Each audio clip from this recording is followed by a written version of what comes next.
నమస్తే welcome to prime time debate. ఆంధ్రప్రదేశ్లో ఇప్పటివరకు మద్యం కుంభకోణమే చాలా పెద్దది అనుకున్నా. ఇప్పుడు దాన్ని మించిన కుంభకోణం మరొకటి వెలుగులోకి వచ్చింది. అదే క్వాడ్జ్ కుంభకోణం.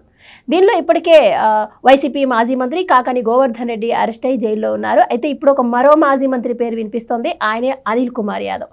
ఆయన కూడా పోలీసులు అరెస్ట్ చేసే అవకాశం ఉంది అని వార్తలు వస్తున్న నేపథ్యంలో ఆయన అజ్ఞాతంలోకి వెళ్ళినట్టు తెలుస్తోంది.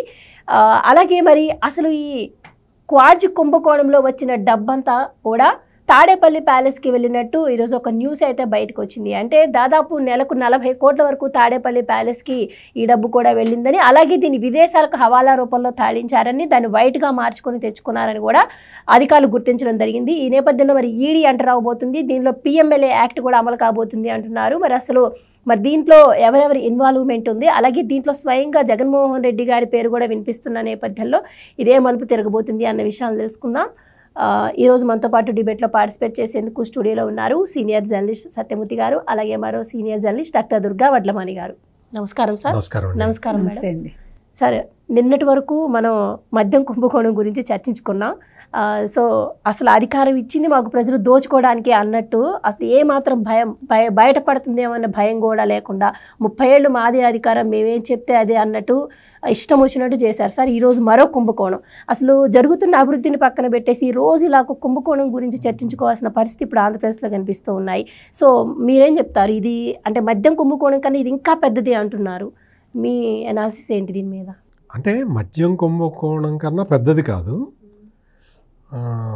మద్యం కుంభకోణం అది ఎట్లా జరిగిందంటే, ప్రజల మొత్తం ప్రాణాలన్నీ పణంగా పెట్టుకొని సంపాదించుకున్నారు ఆ డబ్బులతోటి. ఈ క్వాడ్జ్ కుంభకోణం ఏంటి అంటే ప్రకృతిని కొల్లగొట్టి చేసుకున్నది.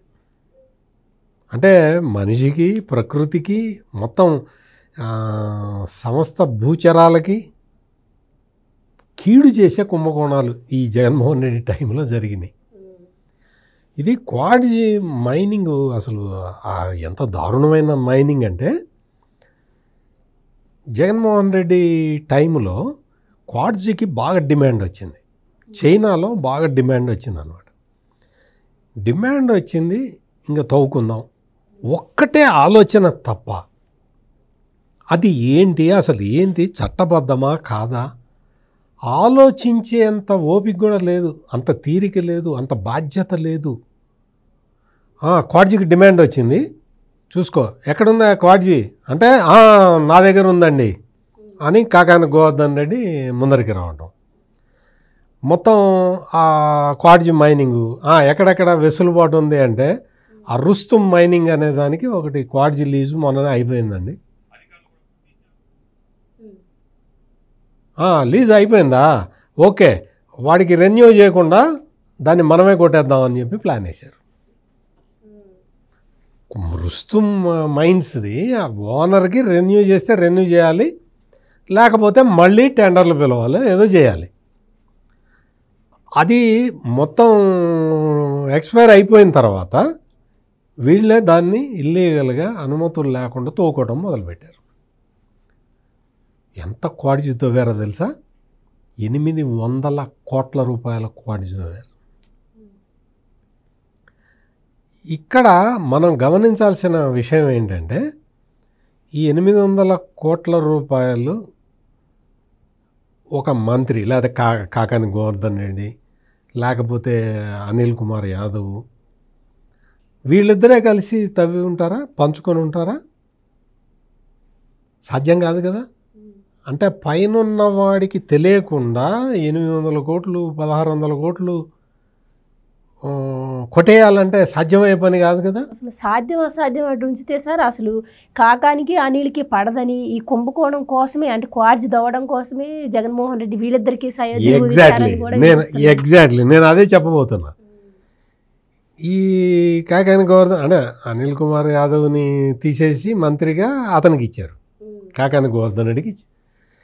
ఇక్కడ వీళ్ళిద్దరిని కూర్చోబెట్టి జగన్మోహన్ రెడ్డి ఎటువంటి అరేంజ్మెంట్ చేశాడంటే వీళ్ళిద్దరికీ, అరే నువ్వు తవ్వురా, అరే అతను తవ్విన దాన్ని నువ్వు అమ్మిరాపో అని చెప్పాడు. ఇద్దరికి డివైడ్ చేశాడు బాధ్యతలు. ఇల్లీగల్ క్వార్ట్జ్ మైనింగ్లో ఇద్దరికి బాధ్యతలు డివైడ్ చేసి పెట్టాడు. అంటే ఏంటి, వీళ్ళిద్దరికీ పడదు కదా, తవ్విన వాడు తక్కువ తవ్వానని చెప్పి లాభం కొట్టేస్తాడేమో అన్న డౌటు, లేదు ట్రాన్స్పోర్ట్ చేసిన వాడు ఎక్కువ ట్రాన్స్పోర్ట్ చేసేసి తక్కువ లెక్క చెప్తాడేమో అన్న డౌటు. అంటే వీళ్ళిద్దరి మీద కూడా పైవాడికి డౌటు. అందుకని ఇద్దరు బద్ధశత్రువులను ఒకచోట కూర్చోబెట్టి కుంభకోణం చేయించాడు. ఎందుకు, తను సేఫ్.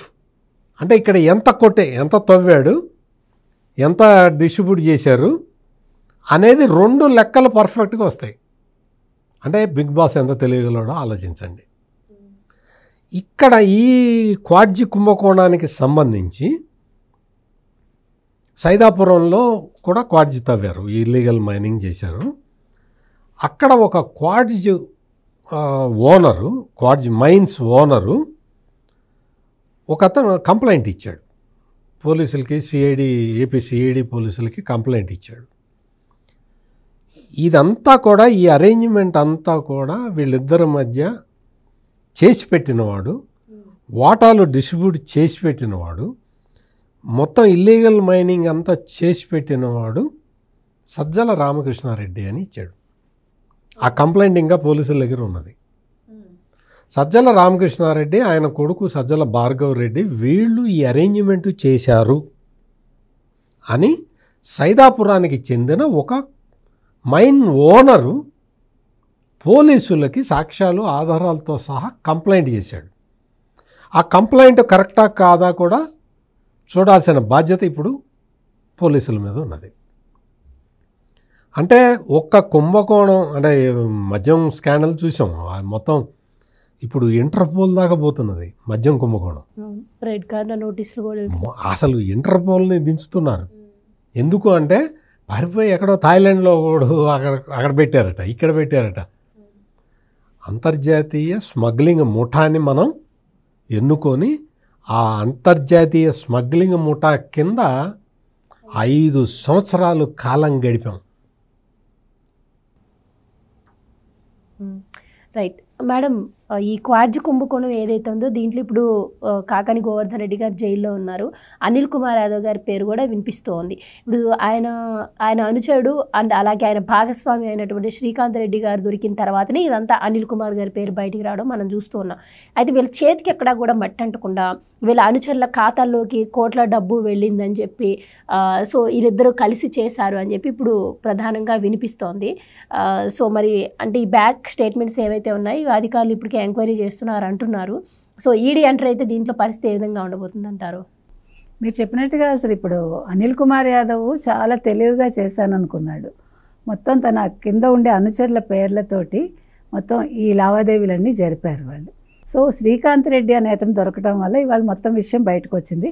శ్రీకాంత్ రెడ్డి పేరు మీదే కాకుండా శ్రీకాంత్ రెడ్డి కుటుంబ సభ్యుల పేరు మీద కూడా ఈ మొత్తం బ్యాంక్ లావాదేవీలన్నీ జరిగాయి, 100 కోట్లలో జరిగాయి.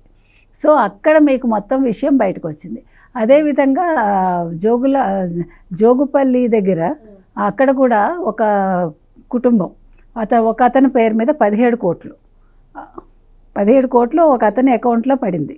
సో అక్కడ లోకల్గా ఉండే అంతకుముందు ఈ క్వార్ట్జ్కి సంబంధించి పనిచేసిన వాళ్ళు ఇప్పుడు ఆ మైన్స్ యజమానులు, గతంలో ఉన్న యజమానులందరూ కూడా మొత్తం ఆ బ్యాంకు లావాదేవీలన్నీ తీసుకొచ్చి వీళ్ళు జరిపింది ఆ కాగితాలు వీళ్ళకి ఇచ్చారు పోలీసులకి ఇవాళ. సో ఇప్పుడు అక్కడ ఎంత జరిగింది అనేది తెలుస్తుంది. అంటే వీళ్ళు ఏం చేశారంటే వాళ్ళ దగ్గర నుంచి మొత్తం ఇప్పుడు లీజులు ఎవరి దగ్గర అయితే ఉన్నాయో వాళ్ళ దగ్గర నుంచి నెలకి మీరు మాకు అంటే నెలకనే కాదు ఒక్కొక్క టన్నుకి 10,000 ఎక్స్ట్రా ఇవ్వాలని తీసుకున్నారు. అది కాకుండా ఇప్పుడు ఎవరి దగ్గర అయితే లీజులు అయిపోతాయి చూడండి అవన్నీ కూడా గంపగుత్తగా జగన్మోహన్ రెడ్డి ఇతను అనిల్ కుమార్ యాదవ్కి ఇచ్చేశాడు. అంటే నువ్వు దోచేసుకో, నాకు నెలకి 40 కోట్లు ఇవ్వు అని అగ్రిమెంట్ అది చేసుకున్నాడు ఆయన. ఇది చేసుకున్నాక ఇందాక వారు చెప్పినట్టుగా చైనాలో ఎప్పుడైతే రేట్లు పెరిగాయో ఈ క్వార్ట్జ్ మీద వీళ్ళందరికీ కూడా కన్ను బాగా పడింది. ఇంకొక పెద్ద విషయం ఏంటంటే ఇవాళ కేంద్రం సీరియస్ అయింది దీని మీద అని తెలుస్తుంది మనకి.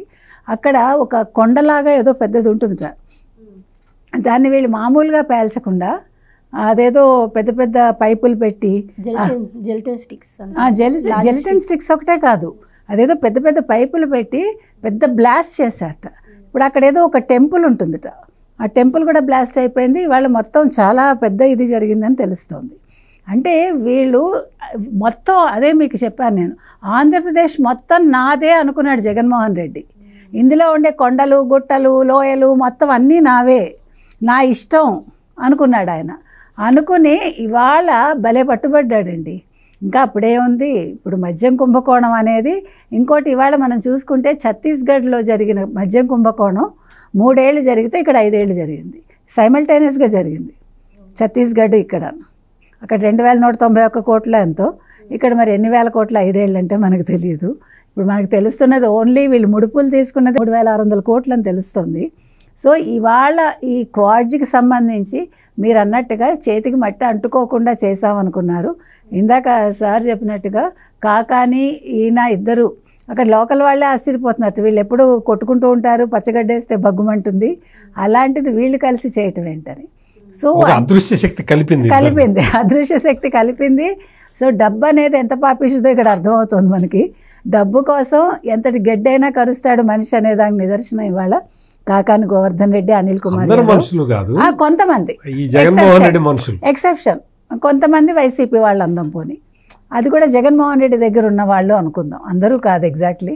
సో నేను అనేది ఏంటంటే ఇన్ని కుంభకోణాలు ఇన్ని చేసి ఈ అనిల్ కుమార్ యాదవ్ చంద్రబాబు నాయుడు ఓడిపోతే కదండి నేను రాజకీయాల నుంచి తప్పుకుంటానని, మరి వాళ్ళు ఎందుకున్నాడో మనకు తెలియదు. ఏది ఏమైనా మేము తప్పులు చేసినా మమ్మల్ని పట్టించలేరు అనుకున్నాడు. ఎలక్షన్స్ అవగానే మీకు గుర్తుంటే కనుకైతే ఆయన వ్యాపారాలు చూసుకున్నాడు. ఇదే ఆ వ్యాపారాలు చూసుకున్నదంతా. కాకపోతే ఏంటంటే ఇవాళ వీళ్ళ పేరున డబ్బులు లేనంత మాత్రాన, వీళ్ళ పేరున లావాదేవీలు లేనంత మాత్రాన ఏది ఎక్కడికి తెలియకుండా పోదు. కాబట్టి ఇవాళ మొత్తం విషయాలు బయటకు వచ్చాయి. ఇంకొకటి అండి, ఇవాళ మీరు కనుక గమనిస్తే మీరు మీ అనుచరులను నమ్ముకుని వాళ్ళని బలి చేద్దామని అనుకుంటున్నారు. కానీ వాడు బలైనా కూడా వాడు మొత్తం నిజాలు కక్కాకే బలవుతున్నాడు కదండి. అయితే అనిల్ కుమార్ యాదవ్ పైన మనీ లాండరింగ్ కేసు కూడా నమోదైంది. ఏమైందంటే ఇప్పుడు ఈ డబ్బు ఏదైతే ఉందో ఈ క్వాడ్జ్ డబ్బు ఇదంతా కూడా విదేశాలకు పంపించి, ఇంకో పెద్ద విషయం ఏంటంటే విదేశాల్లో దీన్ని అమెరికా చాలా చోట్లకి పంపించి అక్కడి నుంచి దాన్ని వైట్ చేసి ఆ వైట్ని మళ్ళీ జగన్మోహన్ రెడ్డి గారికి ఇచ్చారు. అది మీరు అంటే అల్టిమేట్ లబ్ధిదారుడు మళ్ళీ అక్కడికే వచ్చాడు. అంతిమ లబ్ధిదారుడు అనేసరికి మీకు మనం మద్యం కుంభకోణంలో మీకు అంతిమ లబ్ధిదారుడు ఎవరో, ఇవాళ క్వాడ్జ్లో కూడా అంతిమ లబ్ధిదారుడికి వైట్ మనీ వెళ్ళింది. కాబట్టి అవన్నీ కూడా మీరు ఇందాక ఇంటర్పోల్ అన్నారు కదా, ఇప్పుడు మనకి మద్యం కుంభకోణానికి సంబంధించి థాయిలాండ్లో 3, దుబాయ్లో 6 ఉన్నారు. కాబట్టి వాళ్ళని కూడా పిలిచారు. ఇవాళ శ్రవణ్ని కూడా పిలిచారు. విజయవాడకి మధ్యాహ్నం వరకు రాలేదు ఆయన. ఈ శ్రవణ్ అనేవాడు అసలే ఇక్కడ ఎవరి ద్వారా అక్కడికి వెళ్ళాడు అంటే వాళ్ళని పెట్టుకున్నాడు. ఆయనకు 3 ఫ్లాట్స్ ఉంటే ఒక ఫ్లాట్లో 3 పెట్టుకున్నట్టు. ఈ మద్యం కుంభకోణానికి సంబంధించి మొత్తం 6 పెట్టుకున్నాన్నాడు ఆయన. శ్రవణ్ అంటే మీరు ఎవరో అనుకోమాగండి, తెలంగాణలో టెలిఫోన్ ట్యాపింగ్ కేసులో కీలక వ్యక్తి. మురళీధర్ రావుకి సంబంధించిన వ్యక్తి. మురళీధర్ రావు కూడా దుబాయ్లో ఫ్లాట్ ఉంది మన పట్టుబడ్డ ఆయనకి. సో ఇప్పుడంటే లింకులు ఎక్కడెక్కడి నుంచి ఎలా వెళ్తున్నాయి. మనం నిన్నటి వరకు పెద్దవేర్లు మాట్లాడుకున్నాం, ఇవాళ పిల్లవేర్లు కూడా బయటకు వచ్చాయి. అంటే ఇది ఎంతలా వేళ్ళు ఉనుకుంది 2 రాష్ట్రాల్లో. 2 రాష్ట్రాలే కాదండోయ్, అమెరికా, తర్వాత దుబాయ్, నెదర్లాండ్స్, ఇంకెక్కడండి చాలా మొత్తం ఎక్కడెక్కడో కంట్రీస్కి కూడా వేళ్ళన్నీ వెళ్ళాయండి. సో ఇప్పుడు ఈ వేళ్ళన్నీ కట్ చేసి జాగ్రత్తగా వాటిని తెచ్చి ఈ మొక్కగారు ఎవరైతే ఉన్నారో ఫైనల్ మొక్కగారు, ఆ మొక్కగారిని పట్టుకొని ఇప్పుడు జైల్లో పెట్టాలి. ఇక్కడ కేసీఆర్కి జగన్మోహన్ రెడ్డికి మధ్య సన్నిహిత సంబంధాలు ఉన్నాయి అంటే చాలామంది ఏమనుకున్నారంటే ఆంధ్ర తెలంగాణ మధ్య డిస్ప్యూట్ లేకుండా ఉండటం మంచిదే కదా అనుకున్నారు.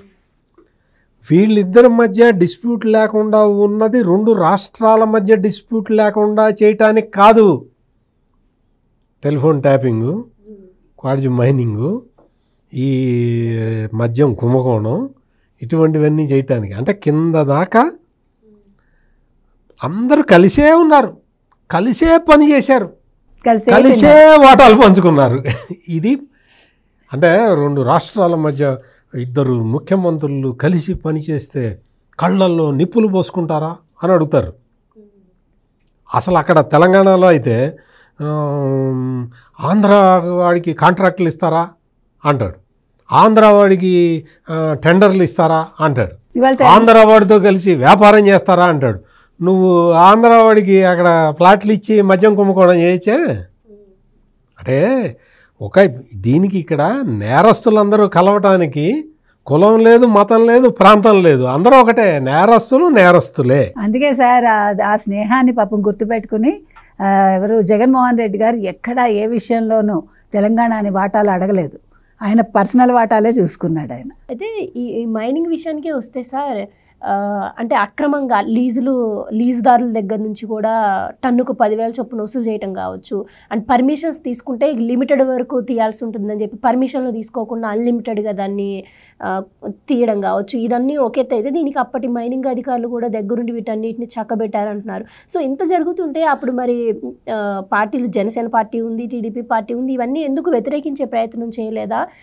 ఇప్పుడు ఈ క్వార్జ్ తవ్వకం అనేది బహిరంగంగా జరిగేది, ఒకరి ద్వారా ఒకరికి తెలిసే అంశమే కాబట్టి ఎందుకు అప్పట్లో మరి దీన్ని ఖండించలేకపోయాయి పార్టీస్ అని? ఇక్కడ అంటే మీరు అడిగిన క్వశ్చన్ని కొంచెం కరెక్ట్ చేయాల్సిన అవసరం ఉంది. తెలుగుదేశం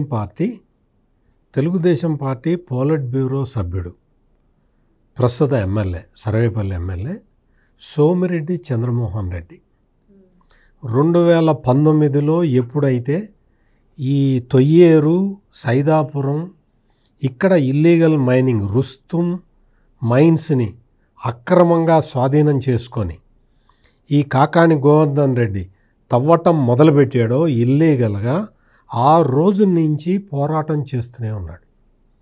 ఆ రోజు నుంచి ఆయన ప్రకృతికి విఘాతం కలుగుతున్నది, ఇల్లీగల్ మైనింగ్ జరుగుతున్నది, రాష్ట్ర ఖజానాకి బొక్కబెడుతున్నారు, ఇల్లీగల్గా క్వాడ్జ్ ఎక్స్పోర్ట్ చేస్తున్నారు అని చెప్పి ఆయన లోకల్ పోలీస్ స్టేషన్ నుంచి రాష్ట్ర స్థాయి వరకు, రెవెన్యూ అధికారుల నుంచి మొత్తం మైనింగ్ అధికారుల వరకు అందరికీ ఆయన సమాచారం ఇస్తూనే ఉన్నాడు. పైనుంచి పట్టించుకునే నాదుడు లేడు. చివరికి ఆయన ఏం చేశాడు అంటే, సోమిరెడ్డి చంద్రమోహన్ రెడ్డి ప్రాణాలకి తెగించి, అంటే ఆయన మీరు కూడా చూసే ఉంటారు, ఆయన చాలా బక్కపల్చ పర్సనాలిటీ.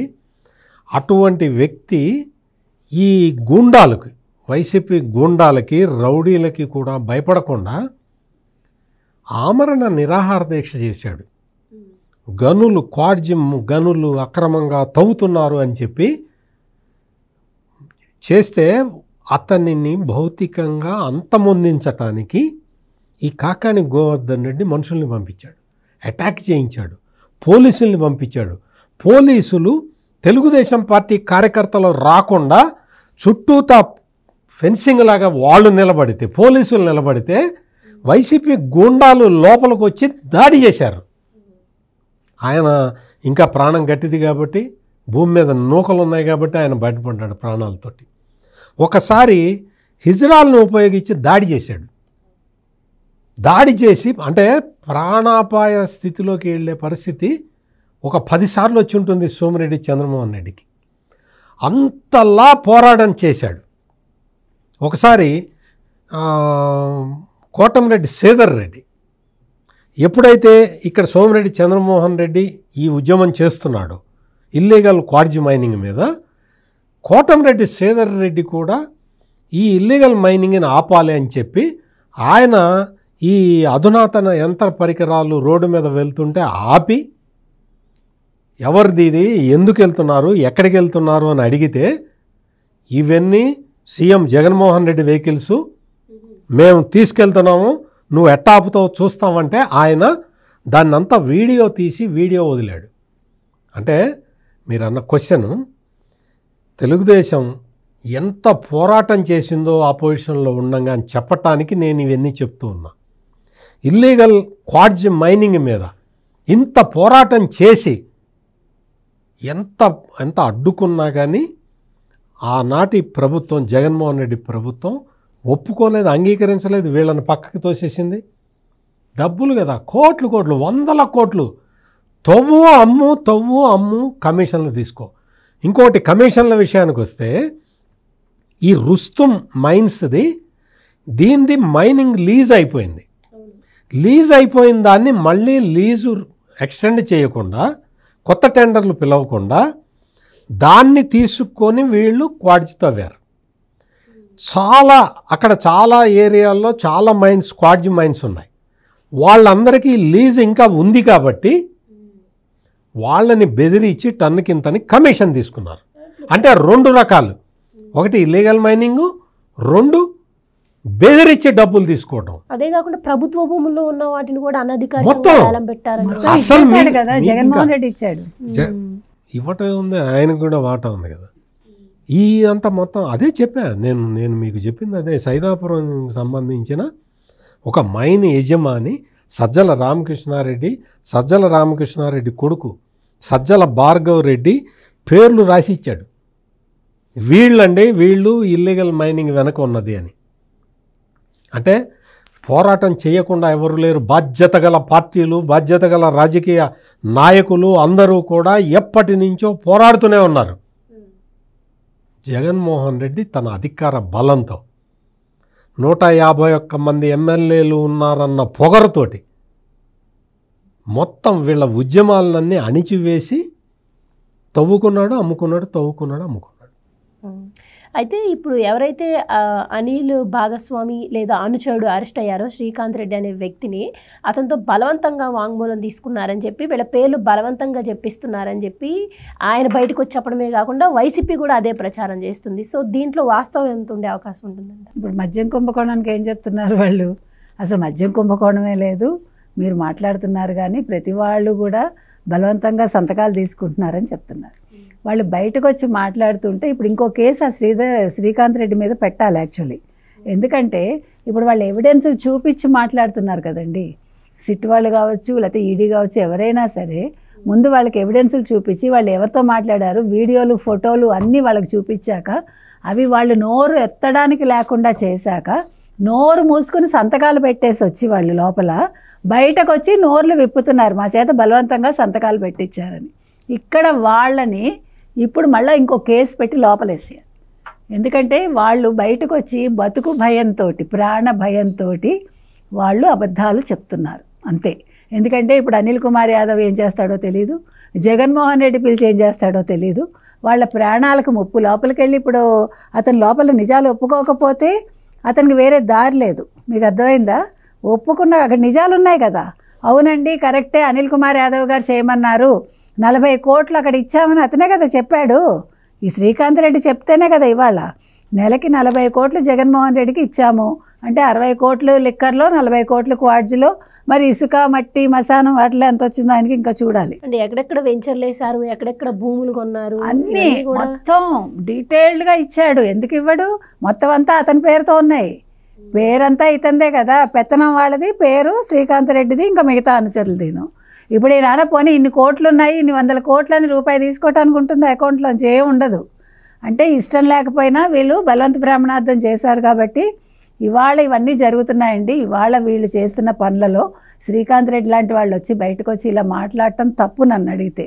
కానీ మీరు మళ్ళీ మీ ఊరు వెళ్ళి మొహం చూపించలేరు, మీ ఊర్లో మీరు బతకలేరనే భయంతో వాళ్ళు చెప్తున్నారు. దీన్ని కూడా మీరు అక్కడ చెప్పండి, సిట్టు ముందు చెప్పండి, మేము ఇవాళ మీ దగ్గర నిజాలు చెప్తున్నాము, మాకు ప్రాణభయం ఉంది, మాకు మీరు ఇది ఇవ్వండి అని చెప్పండి మీరు కదా, మాకు సెక్యూరిటీ ఇవ్వమని అడగమనండి. అంతేగాని బయటకు వచ్చి మా చేత బలవంతంగా చెప్పించారు, మీరు చిన్నపిల్లల బలవంతంగా చెప్పిస్తే రాసేసి సంతకాలు పెట్టి వచ్చేయటానికి మీకు నోరు ఉంది కదా, మీరు తప్పు చేయకపోతే సంతకం పెడతారా? నా ప్రాణం పోయినా పెట్టనంటారు, నా చెయ్యైనా కట్ చేయండి కానీ సంతకం పెట్టనంటారు నిజంగా తప్పు చేయని వాడైతే. మీరు తప్పు చేశారు, తప్పులో మీకు భాగస్వామ్యం ఉంది, మీకు ఇష్టం ఉండి చేసినా ఇష్టం లేకుండా చేసినా తప్పు తప్పే. మీరు తప్పు చేశారు కాబట్టి తప్పించుకోవటానికి లేకపోయింది కాబట్టి మీరు సంతకం పెట్టొచ్చారు.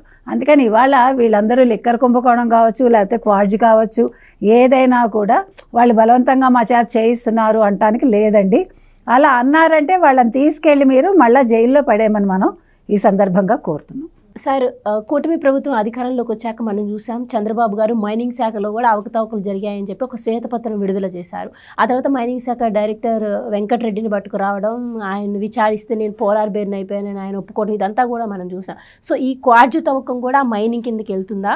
అలాగే అప్పుడు కొన్ని సంస్థలకు కూడా వీళ్ళు లీజ్ అయిపోయినా కూడా తవ్వుకోవడానికి పర్మిషన్ ఇచ్చారని, అవి సుప్రీంకోర్టులో ఇవన్నీ కూడా మనం చాలా చూసాం. సో ఇది ఆ కోవలోకే వస్తుందా ఇప్పుడు? మరి దానికి దీనికి ఏమైనా సంబంధాలు ఉండే అవకాశం ఉంటుందా? దీని ద్వారా అవి కూడా బయటపడవచ్చు అంటారా? పడతాయి. అది ఇప్పుడు ఇక్కడ రెండు మూడు విషయాలు ఉన్నాయి. ఒకటి ఏంటంటే ఇదంతా కూడా మైనింగ్ కిందకే వస్తుంది.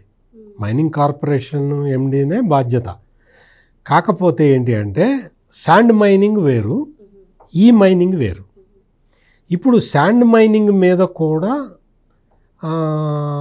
అందులో కూడా పెద్ద కుంభకోణం ఉంది. ఆ కుంభకోణం మీద కూడా దర్యాప్తు జరుగుతూ ఉన్నది. మీకు ఇంకో కొత్త విషయం చెప్పమంటారా? ఈ క్వార్జ్ మైనింగ్ గురించి ఇప్పటివరకు మాట్లాడుకున్నాం. ఇప్పుడు మీరు క్వశ్చన్ అడిగిన తర్వాత నేను శాండ్ మైనింగ్ గురించి చెప్పాను. ఇంకొకటి ఉంది, బీచ్ శాండ్ అని ఒకటి ఉంది. ఆ బీచ్ శాండ్ను కూడా అమ్ముకున్నారు. జగన్మోహన్ రెడ్డి ప్రభుత్వంలో ఆ బీచ్ శాండ్ స్మగ్లింగ్ అనేది విపరీతంగా జరిగింది.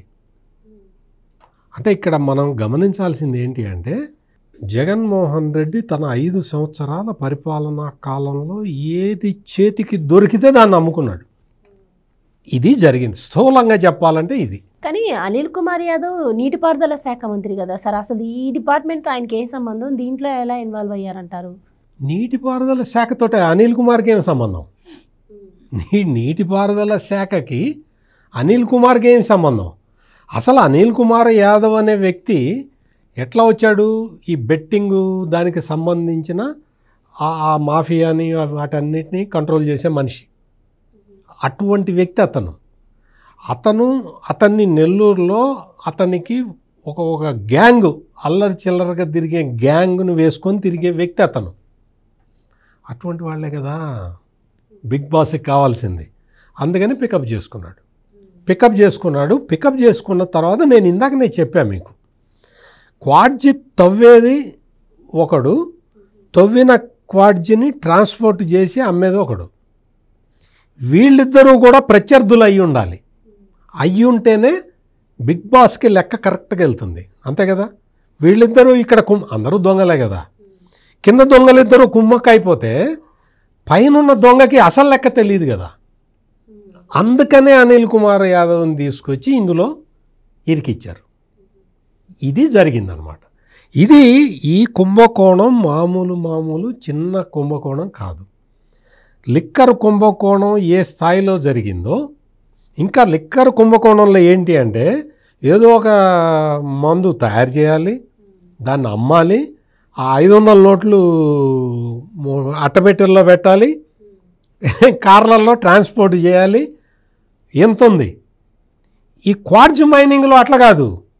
మొత్తం తవ్వుతారు, బ్లాస్టింగ్ చేస్తారు, గని తవ్వుతారు, అందులో ఉన్న క్వార్జ్ అంతా ఎత్తుతారు, అది పోతుంది, ఆ కృష్ణపట్నం ఓడరేవులో ఎక్కిస్తారు. అంత మందే కదా, రాష్ట్రం అంతా మందే కదా, మన సామ్రాజ్యం, మన అడ్డా, మనకి 151 మంది ఎమ్మెల్యేలు ఉన్నారు, మన అధికారానికి తిరుగులేదు, మనం 30 ఏళ్ల పాటు ఉంటాం అన్న ఉద్దేశంలో ఉన్నారు. కాబట్టి తవ్వుకోవటం, అమ్ముకోవటం, క్యాష్ కలెక్ట్ చేసుకోవటం.